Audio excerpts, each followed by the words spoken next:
So without further ado, let's welcome Andre Johnson to the stage. All right, thank you everyone. I appreciate the opportunity to come and share a little bit about my firm, our team, and some of our projects. It is truly an honor just to be before you. So I'll try not to take up too much of your time. I will say this, I've retired recently as a pastor of a church, so this is kind of familiar territory. I will try not to be the stereotypical Southern Baptist preacher. Today, I'll try to keep it very, very light. So again, our firm is Andre Johnson Architects. Our kind of statement is creating innovative spaces and places, and I'll get to a little bit what that means. Just quickly for the AIA, we have 3 learning objectives. You can see them here. I won't really read through them, but really focus on how we as architects can impact our communities through the buildings that we design and the spaces that we design. Where I hail from is Raleigh, North Carolina. It's about twice the size of Knoxville. Very nice city, very progressive. I was actually born in Durham, which is a sister city, and raised in Raleigh. And so our studio is located in North Raleigh, kind of center to Durham and parts of Wake County. And our studio is actually grown. I forgot the bio is a little old. So we're actually a little bit larger now and still kind of expanding. We've added a few staff members. So our logo is AJA with a plus sign. And so the plus sign is not indicative of multiple projects or doing design build. It's really, the plus is the studio members. When I first started my practice, I was trying to think of, cool names to name the firm, and really couldn't think of any, and just kind of named it Andre Johnson Architect. And so as the studio grew, our work grew, and our size grew, we kind of held a studio meeting, and I asked the team, do you guys want to rename the practice, to shift it? Do you want to, come up with a unique name or change it? And after a couple months, we settled on AJA with the plus to indicate the expanding team members that contribute to our designs. So our studio, we call our studio a lateral studio, and what that means is we don't hold titles, we're all very equal in our contributions, or at least our voice in the development of our projects. We have weekly studio crits, weekly studio meetings. Our team, we trust our team, so we may have an emerging professional that has the opportunity to develop a project as a significant designer on the team. Leroy and I, which is the gentleman, if I have a laser here. Leroy he is an associate principal. He's been with me really from the beginning, maybe about a year in when I started. He and I really manage the firm, the practice, the design aspects of it, but all of our team members are given freedom and license to really help contribute. So it's not really a top-down organization, it's really a lateral organization where we try to make sure all of our team members have voices. Our team is very diverse. We're missing a few on this slide, some recent hires that I don't have formal pictures of, but that's our team. We're very cognizant of the diversity that our firm represents. We're very proud of the diversity that we show our clients when we go into meetings. Our process is not dissimilar to the processes that you guys use, those of you who are architects. We collaborate quite a bit, but we call our collaborative process really studio equity. And so, in the collaboration process, there may be communication that happens with consultants or with your team members that may be weighted differently, right? Someone who's more senior, it may feel like their comments or their suggestions are taken more seriously than younger staff or the architect's comments versus an engineer. So we like to call our design approach based on studio equity, which means all ideas are given the same amount of time to be vetted, to be heard, and to really see if it makes the process better and the design better. And we've been pretty fortunate to team with great consultants and have great team members to help continue to build up this idea of studio equity. A lot of what we do is, tried and true, what we've all done, models, sketches, 3D representation. But it really starts with, kind of collaboration and visioning with the client, despite or regardless of the project size, whether it's small or large. We always begin our projects with what we call a vision session. So we actually meet with the client, the end users, and we ask them to tell us what they want out of the project. And so that may be aesthetics, it may be the typical budget and schedule. There may be emotional things that they want to see that comes from the spaces that we design. And so that process we do with most of our projects, except for kind of the down and dirty, get it done in a couple of weeks kind of thing. But that's really important to us. And then once we have that, we take that and use that as a guide for us to develop the design, to develop the project. And we interact with the client very frequently to really give updates on the vision that they shared with us and how we're taking that vision and making that vision into a building. And so again, part of our process, we make models really to help us design. We don't use models as a presentation tool. It's really only to help us design and make sure that what we envision is actually coming together as we thought. So a few of our projects, I'll show a few unbuilt and a few built projects. The first project I'll show you is kind of one of my personal favorites. It's an African American entrepreneur museum. It's in Kernersville, North Carolina, which is about 30 minutes outside of Winston-Salem, Greensboro area. And we say knowledge through exposure, diversity, and history. What's really important about diversity for me is the exposure. When you're not exposed to diversity, you just don't know. And there's some preconceived notions about what diversity is. And until you actually make an active effort to engage with people that don't come from your same background, socio-economical or religious or ethnic background, you don't really get a chance to understand how other people view things. And our studio, the reason that we have that equity-based studio is because we know that we can learn from even the emerging professionals who just graduated. We can learn from what they tell us. And so this first project is really based in highlighting African-American entrepreneurs. And the client, actually this project was a invited design competition, and the client is an entrepreneur in Greensboro that started with beauty products. And so they really wanted to highlight African-Americans' contribution to entrepreneurship in the country. And so, I kind of asked my studio, how many of you can name at least 2 African-American entrepreneurs? Most people think, of Oprah, some say Michael Jordan, but the experience of African-American entrepreneurship has been around for a long time, but until you actually are exposed, you don't know. So we like to say knowledge through exposure, diversity, and history, and that was kind of our thought process for this project. So again, kind of our lead-in image. And the reason that I really like this project is because a lot of times museums are in urban areas or areas with very compact land. And so you have to basically get a lot of program on a small parcel of land with parking and everything else. So this particular museum was on a very large tract of suburban land, really surrounded by 1-story, maybe 2-story commercial buildings and some residential. And so we thought about the typical museum experience. You usually kind of come in a front door and you kind of walk through the museum and you kind of exit through that same door.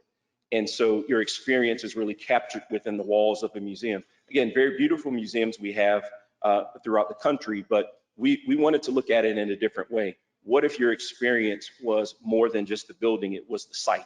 So we took the typical museum response, which is kind of the box and you walk in.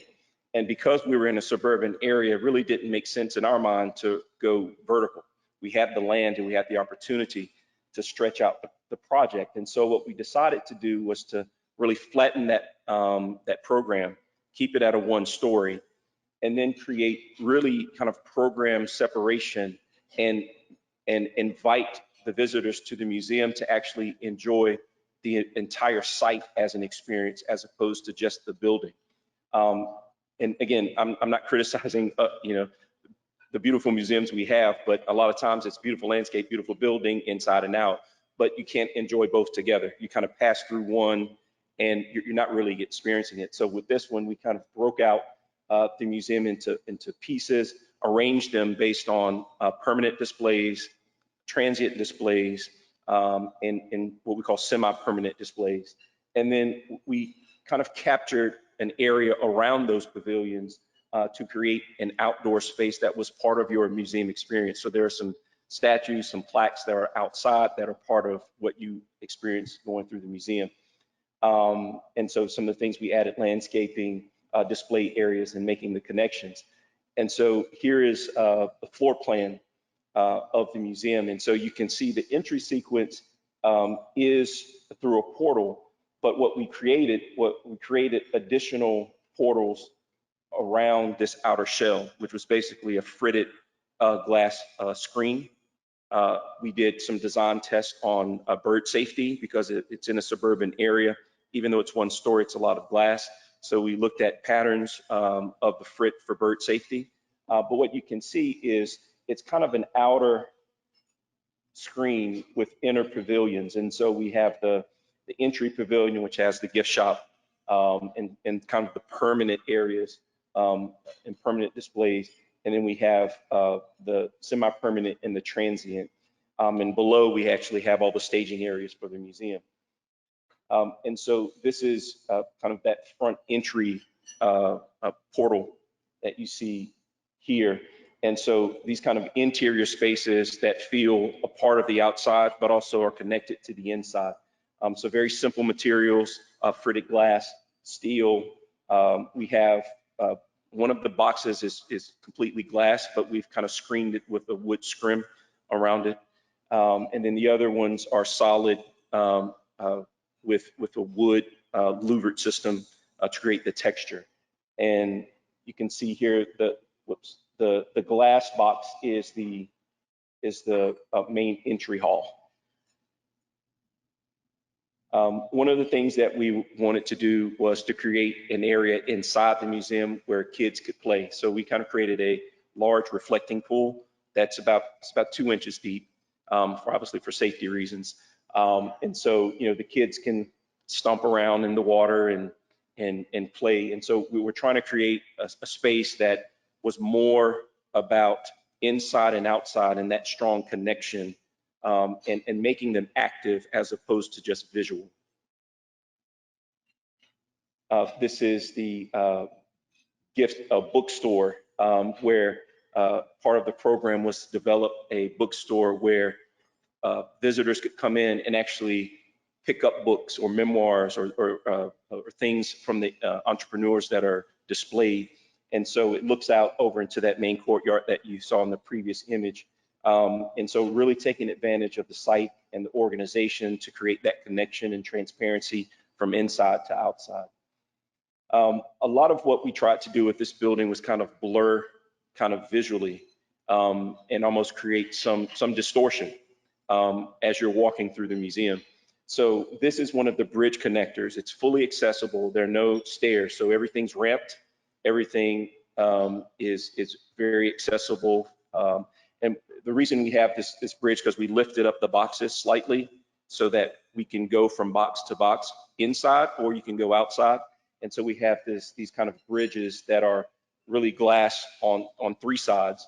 And then we have these view portals here that actually connect through the boxes. So you can stand in one of the boxes and kind of see connection visually through to the other boxes. So we wanted to create this kind of what we call the visual distortion as you're going through the museum. And this is just an image of the gift shop and the cafe in the center kind of courtyard space. And so here is the museum at night, kind of the light filtering through the scrim, the glass screen, and then kind of a day shot kind of from the parking lot. And so you can see these portals that allow you to experience the landscape as part of your journey visiting the museum. I will say we came in second. was super disappointed. But we know the firm that won. They're a good firm. But we were really excited. I mean, this is kind of my personal favorite, but we're really excited about this project. So the next project is a Division 8 office building for the DOT, Department of Transportation for North Carolina. And this slide really kind of speaks to what we were asked to do. So we had a very tight budget, and we were aesthetically asked to do something that was not quite progressive architecture. I'm not sure how it is here in Tennessee, but a lot of the DOT office buildings are basically warehouses for people. Not very attractive and more inwardly focused and less, focused towards the exterior. And in North Carolina, the DOT actually engages with private citizens as well as public entities. So if I have some issue that on my property that's next to a DOT road, I may have to go in and talk with them. And sometimes there's multiple meetings, there's waiting time. And so kind of walking into a door where you don't have a lot of natural light was a problem for us as designers. So our kind of first kind of look when we were given the parameters was really. The project, 1 story, 11,000 square feet, very small office building. But what you see here is this was kind of the flagship style. Really very limited windows, very, very kind of utilitarian in its appearance. And with relatively the same budget of 210, this building was 210, this was 215 within, a 2-year period from when this building was built. And then our building, this was obviously prior to all the escalation. We're able to actually shift how they saw their buildings, because they really saw their buildings more of a bunch of engineers inside of 4 walls doing their work and then leaving at the end of the day. And the component that was missing was that engagement with the community and the public at large and how they experience the building while they're there. So what we did is we placed all of the more public functions really at the front and opened that up visually. This is a great orientation for us. This is really true north. So we're able to get the expanse of glass without the need for a whole bunch of blinds and everything. One of the things that we were told in our visioning session is one of the client reps was like, well, I want it to look like my grandmother's house. Kind of antebellum architecture except with brick. We were reminded of, hey, we wanted to look like a big house. And so we worked pretty hard to really show how we can actually respect the place where we developed this building with materiality, proportion, but not necessarily replicate something from the 1800s or, or really kind of what they call modern, which is what we call transitional architecture and residential. So this project was very interesting for us because we had many parameters from a design standpoint that they want us to meet, and we're still able to kind of shift that through working with our client. So really just the process of taking the typical form, showing how the progression of flattening the roof, carving the box, creating some depth relief, and defining entry. One thing that was a part of our process was their current facility or their previous facility was in a slightly more populated area. This one is more kind of in a more rural area of the county. And so a lot of the people used to go out for lunch. So what they wanted was a way to engage the site so that during lunch, they can actually go outside and not have to drive 20 minutes to go get food. They can bring their lunch in and enjoy outside. So we created kind of an entry landscape area on the north, and then the same on the south, which is mostly used for the employees of the DOT. This is kind of the entry reception area. Again, very simple, very kind of clean interior approach. Just again, some detail shots of the kind of front eyebrow, and then some of the detailing with the brick to bring some relief. We did a few rustication moves on the north and some on the east and west side. And then this is kind of the back area, the south area, where, which is not in this view. They have like a picnic shelter that they added later. It's a prefab picnic shelter, which is why you don't see it. And then some additional views of the front entry. So we really felt strongly that having the people who come to visit this building not just go from parking from asphalt to sidewalk to door was important. So the next project that we're going to look at is at a HBCU in Raleigh. And historically, HBCUs, I think you guys have 7 in your state. Traditionally, HBCUs, especially those that were publicly supported, have been underfunded. And a lot of times you have to do more with less. And so that's true for higher education and including primary education as well. So how do we as architects help our clients realize vision with less? And it's not always about what we want to develop. I mean, all of us, we want to see something very exciting and beautiful, but we have to really respond to the needs of the client and deal with the parameters that we all face with projects. It just so happens this particular project had some very significant budget issues really from the start. So this is what we kind of wound up with at the end, and I'll kind of walk you through the process. But it's a student center, 2-story, 44,000 square feet or so in suburban area in Raleigh. Really high dollar value because it's close to downtown. But the student population, I believe, of the university is about 1,100. And they've had declining enrollment, and so the leadership is really trying to make the campus more appealing to the students. And so this is what the building looked like before we got to it. And I'll kind of give a brief kind of background, and it may be a little technical, but the building is, like I say, about 44,000 square feet, 2-story, A occupancy, not sprinkled. So kind of right from the beginning, it was not safe. And so we did not have the budget to add sprinklers. And so how, as an architect, our charge is health, safety, and welfare of the public. So how do we do that? So we had a pretty intense, not intense is the wrong word, but we had pretty interesting meetings with the code officials, both pre-design, permit level, and during construction. Each time we had questions about, wait a minute, where are the sprinklers?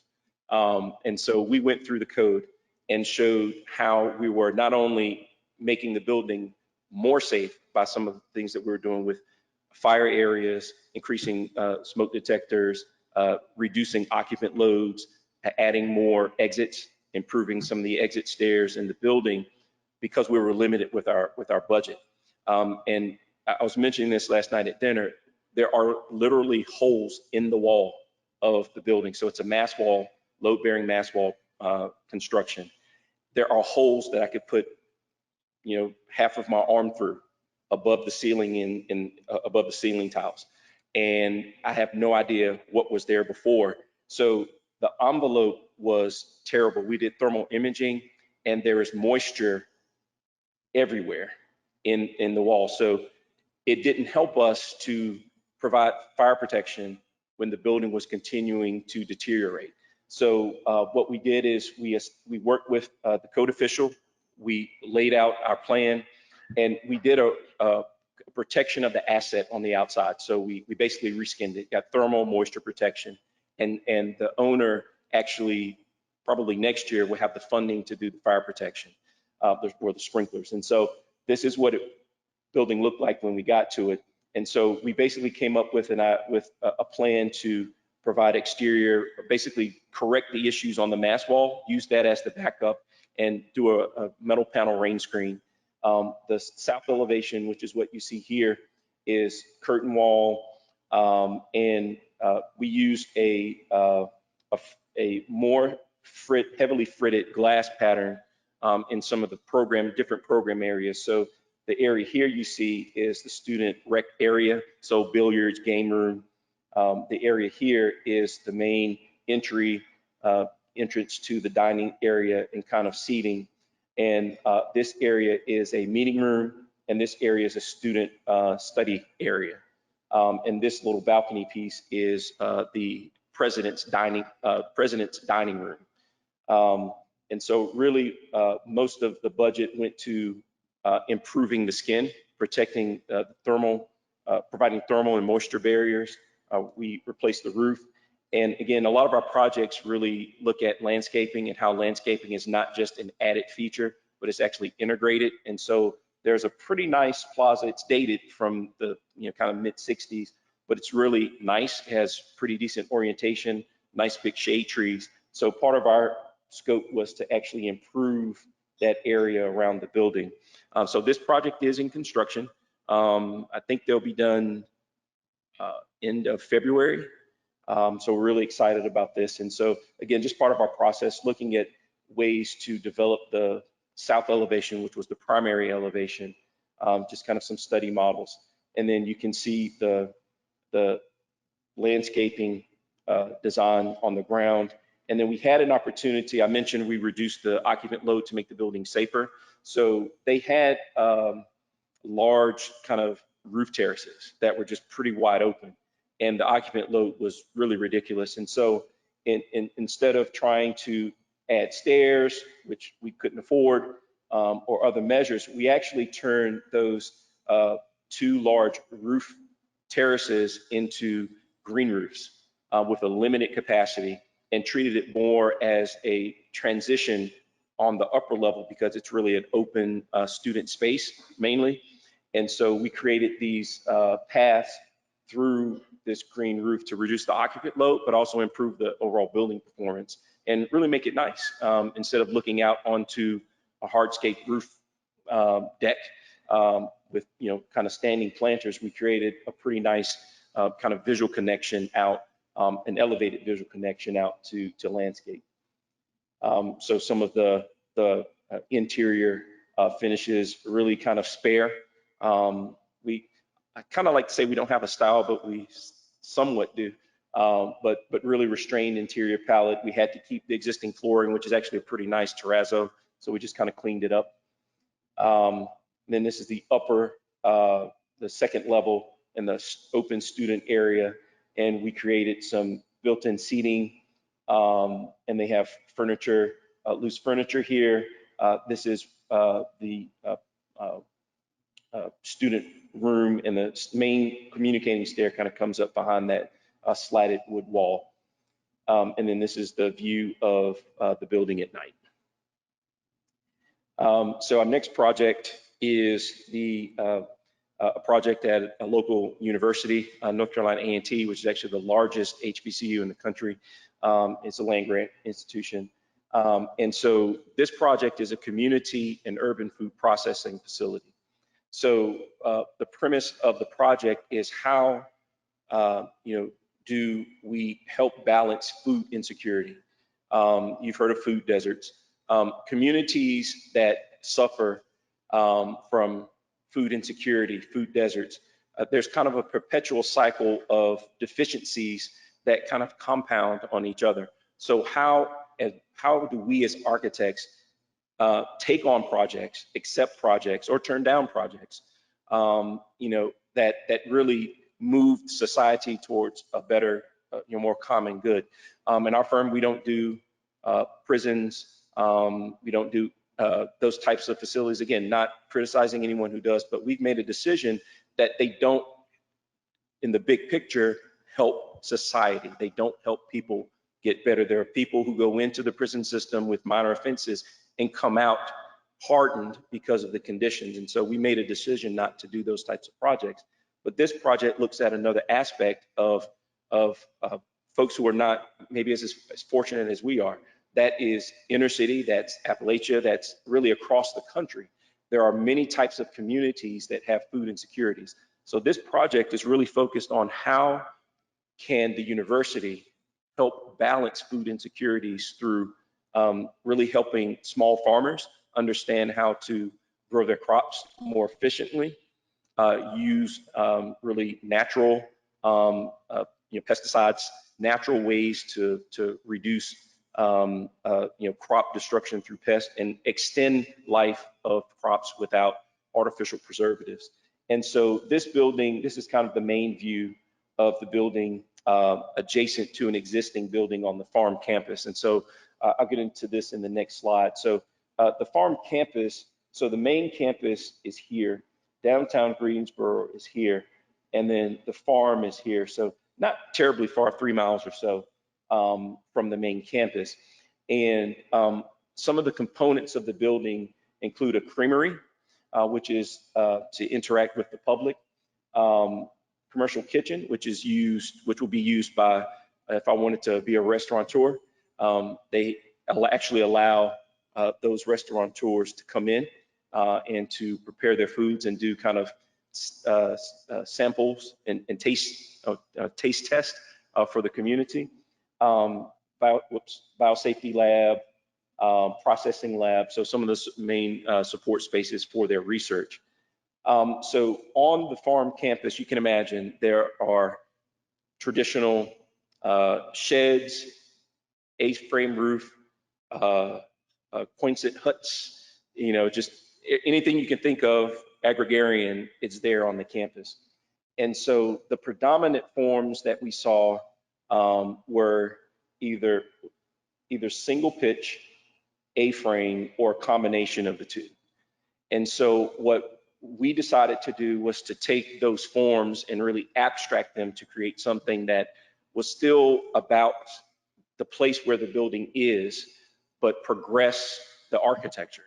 In the campus, the design and construction folks at the university do have a penchant for innovative design. And so you can see kind of the diagrams of how we methodically moved through developing the project using the forms that were there. The building is core 10, so standing seam roof, but corrugated perforated core 10, at least for now. We do have some balancing of the budget to do, but this is the view from the community garden. So they have a student and community garden on the farm campus, and this is kind of the view out. One of the things that we wanted to do with the vision session that we had with the owner was to really create a facility that was both open and exposed, but also still kept those lab and research areas private. So, how do you really do that? So instead of a double loaded corridor, really push the corridor movement to the exterior. With such a small building, it's only 15,000 square feet. We actually kind of wrapped the core of the spaces, which are the labs, with a circulation spine, which you see here. And due to the orientation, we used the veil of the material to create that solar mitigation. So passive solar mitigation along this long glass corridor that faces really due east. And so inside, again, fairly simple design approach, really wanting to connect through the building visually. So the lobby really connects to the cow pasture that's on the other side. And the university colors are blue and gold, and they have an affinity towards the gold versus the blue for some reason. And actually, this is my alma mater. I did have my undergrad engineering here. So we really wanted to create a space that was kind of vibrant, but also not overdone. So we decided to use kind of a colored epoxy on the floor and pick up some of that color as you go down the hallway for entry into the labs and the kitchen space. Part of the program included a large kind of display area. They have a mechanical cow that they're going to place in the lobby that teaches the students and the kids that come by about, kind of how cows are milked and all the good stuff. So the creamery portion was really a major part of the program. So they wanted it to be a beacon. They wanted it to be on display. So this faces the street and really has a very nice presence to it. And you can see the way we've organized the building from the creamery. You can actually see through to the farmland beyond, and also to the corridor that leads to the other program spaces. And so this is the face that is along a major, basically a small state highway that runs, and so you can kind of see the presence that the facility has on the main road. And then this is the west. So we really tried to open it up provide a lot of natural light in. Again, it faces west, but we couldn't screen the whole thing, so we really recessed it back to help a little bit. Obviously, it doesn't help fully, but it helps a little bit. And these spaces will have blinds, but we really thought that, having it more open than not, because there's a window when that really becomes a problem, and the other times, we don't have to worry about it as much. So the next project was another design competition, and let me see how I'm doing with time. Okay.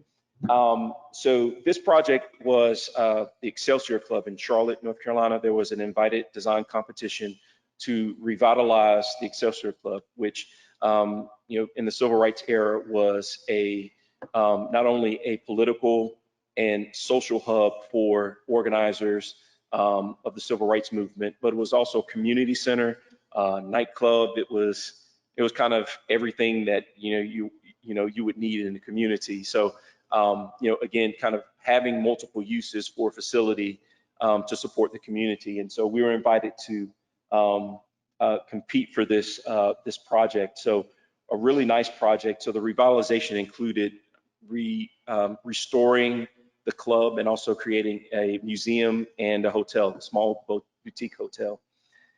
So the Excelsior Club, we really started because it was a competition, and we really didn't have a lot of kind of interaction initially with the client, unlike the museum. We really just took a look at the history of the community and what the community was about, what this building had been about, what the building meant to the community in times past. And so really kind of charting the growth of the community and really the activities that took place in the community. We really kind of looked at that and actually used that as a basis for developing our design approach. The building really kind of came up in an era where you kind of had kind of the art modern kind of movement, even though the building is not kind of fully art modern. You can see some features of that in the existing building. But how can we pay respect to the building and the architecture and at least the idea of that architecture when it was created? So we decided to take a really strong look at the art modern influence and how we could use that for the boutique hotel and museum and let that complement the existing facility that would remain. And so really, we do like to do a lot of diagrams. Again, it's not for anyone else, but for ourselves to make sure that our ideas are solid and that we can really stay true to what we developed in the beginning. And so you can see kind of the progression of just kind of a typical elevation and pulling elements from the art modern movement. And so this is kind of what we came up with. We know that the building was a white building, kind of a 1.5 story, but we decided to do something that was pretty kind of jarring in contrast to the building.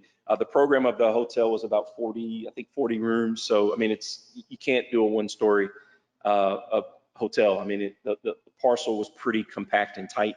And so we decided, because it was already going to be multi-story and kind of dominate a little bit, we decided to put it as a backdrop, not physically kind of engage the existing club and make it a black building, a dark building, so that the white building would stand out.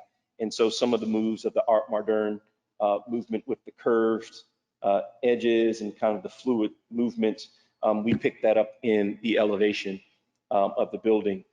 The Excelsior was also a jazz club.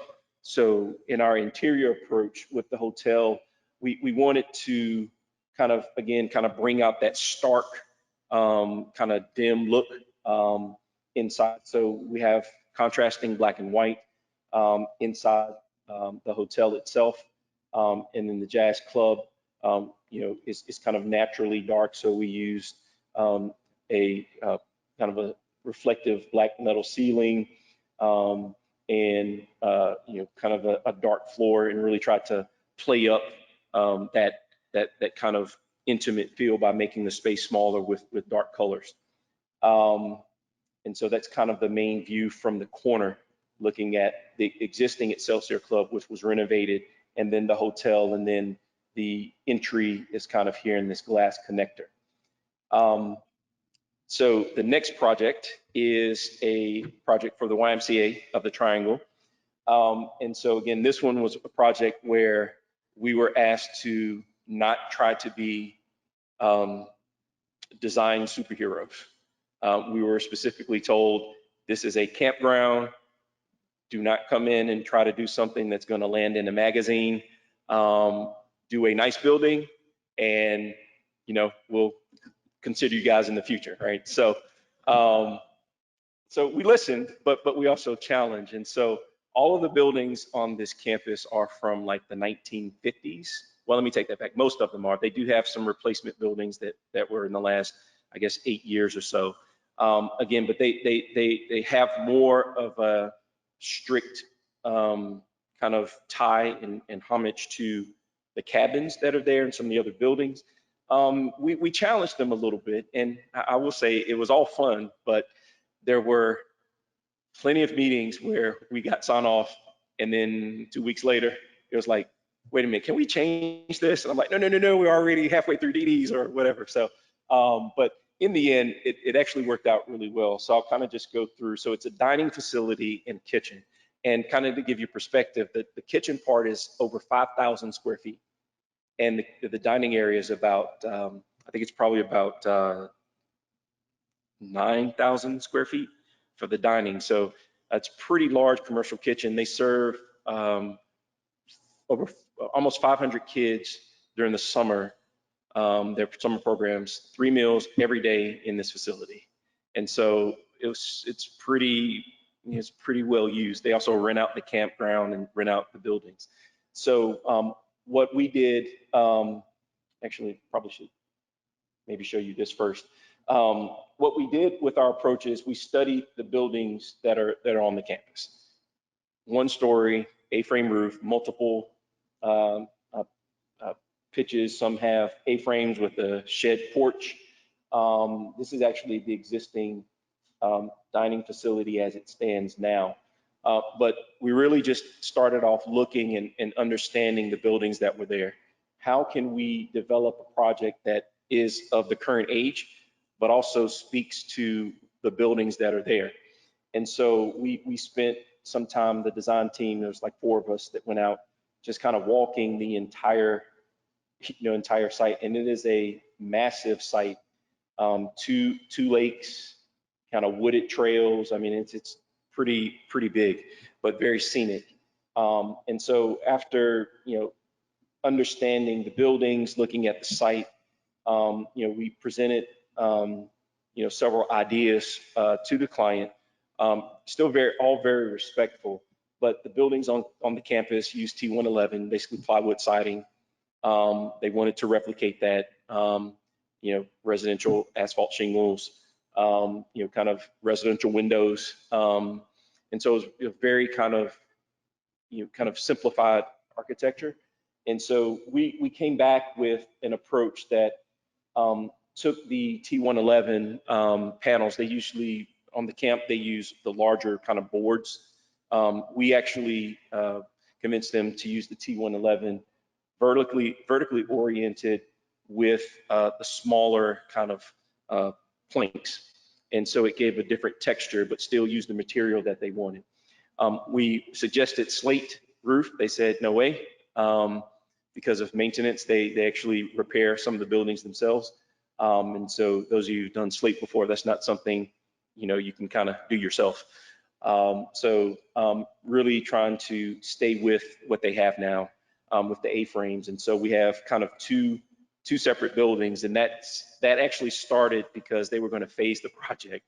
They were going to do the kitchen building, leave the existing dining facility, but that resulted in us having to do a 2-hour firewall, not a partition, but a firewall, because the existing building is creosote piers and wood framing, okay? And by code, obviously a occupancy, even though it was small, it still had to be sprinklered. So we started down this path, and then probably maybe maybe 20% into CDs, they said, you know what, let's just do it all at once. And so we had already kind of developed this, so we kind of stuck with kind of building 1, building 2 with the connector. So this is the kitchen building. This is the dining facility. So this orientation that we have here is west, and the other side is east. North is facing the lake, and south is here. So knowing that we wanted glass to really take advantage of the beautiful site, how do we actually do that without, and you know how it is, if you have east and west exposure and you have glass, you're gonna have blinds. Clients will never open those blinds. They will stay closed. So we came up with a screen system. It's actually Atlantic white cedar, S4S lumber, that is, stained and sealed to create that slotted look that you can still see through, but it gives some solar mitigation so they don't have to put blinds up in the area and really kind of destroy the kids looking out. And one of the things that we mentioned to them is, they were like, well, we have 500 kids, they're gonna lick the glass and, do whatever kids do. And, I was like, look, I got 4 kids, and yes, they'll put their face on it, but okay, they're not gonna like start throwing rocks at it, right? So, and the selling point that we made to them was, you have these kids in this facility to eat, correct? Yes, but don't you think they should actually visually see the outside and not really feel like they come into a closed box for eating, that they can actually enjoy visually connected to the outside? So a few conversations, they're like, okay, fine. And so that's kind of how we developed it. We used the charred wood as accents in certain locations. This is the view facing the lake. Now it's in the proposed kind of a amphitheater seating and weeping / landscape. And one of the questions was, well, we're in the woods. Why do we, do landscaping when we're in the woods? And our approach was, in talking with them, is that this area could actually be discovery for the kids. Native species plants, we can do some things. You can introduce programs that teach kids animals and native species plants. And so that discussion, they were like, okay, all right, sounds good, let's do it. So, and plus we created an outdoor seating area here that the kids can sit outside to eat, because they do that now. I already showed you that, and then kind of the process that we went through, because again, we started with phasing, with doing this first. That's kind of the diagram we kind of were with when we started developing the project. We just kind of stuck with it. Kind of the view from the upper dining area looking out to the lake, and then kind of a small programs area. So they have small groups that may meet and do study or whatever the programs they have. So this was created as a smaller group breakout space between the 2 buildings, and you see the connector here. And then this is inside the building. Now, again, our first thought was the whole thing was glass, but they were like, yeah, no way. So we have kind of glass portals. We have a glass portal at the east face, and then kind of a L-shaped glass, or actually it was U-shaped glass at the north, south, and west sides. That's kind of where you enter the facility. And so this is kind of the view facing the cabins and the charred wood element here. So really trying to keep it simple, but really respect the vernacular of the buildings that are on campus. And this is kind of a view of the dining hall at night with the light emanating through the slatted wood wall. Here it is in construction. So this will be done in April. So end of April, should be able to get some really nice pictures, but you can kind of see, the view at the end, and then this is the lakeside here, and you kind of see the nice views that they'll have. All right, I think this might be the last one. So I'll try to go through this very, very quickly. So this project is the Capital City Sportsplex. It's about 200,000 square feet. It's mainly an indoor athletic facility. So indoor basketball, NBA regulation basketball, indoor track, NCAA size indoor track, indoor Olympic swimming pool, indoor batting cage, golf simulation. I mean, it's just loaded. It has a whole bunch of stuff in it. So the interesting thing about this project is the site. So this is the site, this kind of bronze area here and here. And so it's split by a major utility transmission line running really through the site. We programmed it with the client and we told them they needed at least 80 acres to do what they wanted, because they wanted soccer fields and MLB sized baseball fields. We said, you need at least 80 acres to do this. And they basically got land that was, I think, like just over 60. And they were like, we still need everything that we told you that we needed. We're like, okay, great. So the transmission line, we actually have wetlands on the site. There's actually a rail line that is here. Oh, wait. No. Is that it? I think that's it. I think that's the rail line. So we had a lot of issues, just being frank, with the easements for the rail line, because I think they had like 100-foot where we couldn't get any closer to it. Wetlands were actually in the middle of the property on this parcel. And there was a species of something that our landscape architect was engaging an environmentalist to look at to make sure it wasn't endangered, which would have been challenging if it was. The project got canceled, unfortunately, which I'm totally bummed about. But anyway, so very nice site, but you see the transmission lines, a lot of topography, from kind of the highest point to the lowest point was like 40 feet.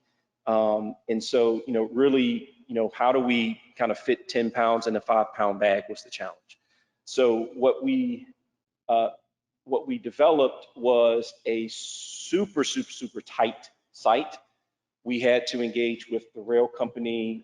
They really didn't give us much leeway, except for kind of down here, because I think the rail line kind of runs here and kind of peels this way. So we had some encroachments that we were working through. We kind of stopped the project in design development. So we were working through that. The other thing was there's an existing church here that their existing parking lot was here. So the owner had to make a deal with the church that they could use the facility, their members could use the facility at a significantly reduced rate to get the land for the soccer field and the beach volleyball and tennis courts and parking. So there was a lot of non-architectural stuff that we had to kind of get involved in. But the main thing that we did to fit everything on the site, again, the baseball diamonds aren't all oriented optimally, but the major thing we had to do was we had to stick 3 of the soccer fields on top of the building. So because of the grade change, we buried most of the program here and then slapped the soccer fields on top.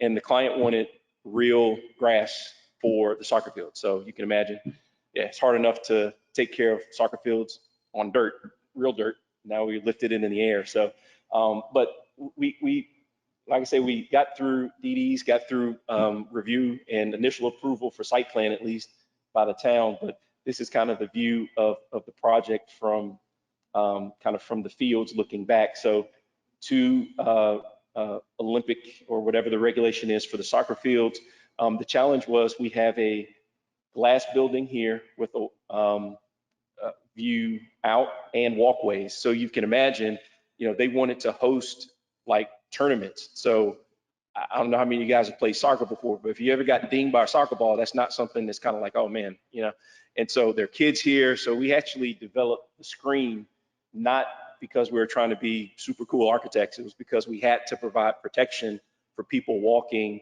in and around the fields. And so that development, the necessity of the architecture kind of grew organically out of the needs of the project. And so that screen we decided to take really around the building, use it as passive solar protection. And the pattern on the screen is derived from another aspect of the project. So when we were looking at the design, we have all of these convergent sports. And the key to those convergent sports is the dedication of the athletes. And so a golfer is not the same as a weightlifter, same as a football player or basketball player, but there's a consistency in the love of the sport and the training that goes along with it. And so we took that idea of these converging lines to help influence the screen development and even some of the landscape patterning. And so I'll just back up a little bit. That wetlands that I told you about here, and that's from the site.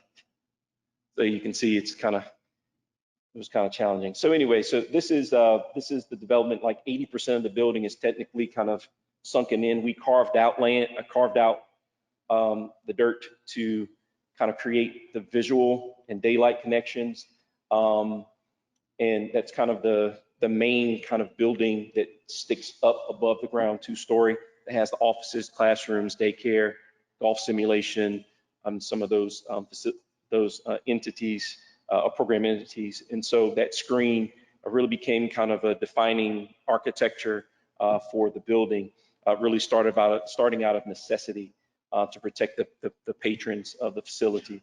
One of the other interesting things that we looked at is trying to take that kind of lattice work and make it into a really difficult and crazy glulam structure that our engineer basically, when we told him what we wanted to try to do, he was like, "Are you serious?" We got it worked out at least enough through DD. You're not seeing all the connections and everything else, but the challenge was having that type of design free span for basically an arena. And so there are, and this is architectural stuff, but it's added pieces to create the aesthetics, and I'll admit that. But really trying to keep that consistency through. And we had a good budget, so we could work through it. And this was within budget, at least when we stopped. And so really trying to let that idea kind of stretch through and show itself. And so by carving out and creating these spaces that would normally be underground with no natural light, we actually were able to get almost every space with access to daylight and natural light in the entire building. So the swimming pool, everything really connects to the outside. And this is that screen that I was talking about, of course, showing the little ones being protected, walking around the building.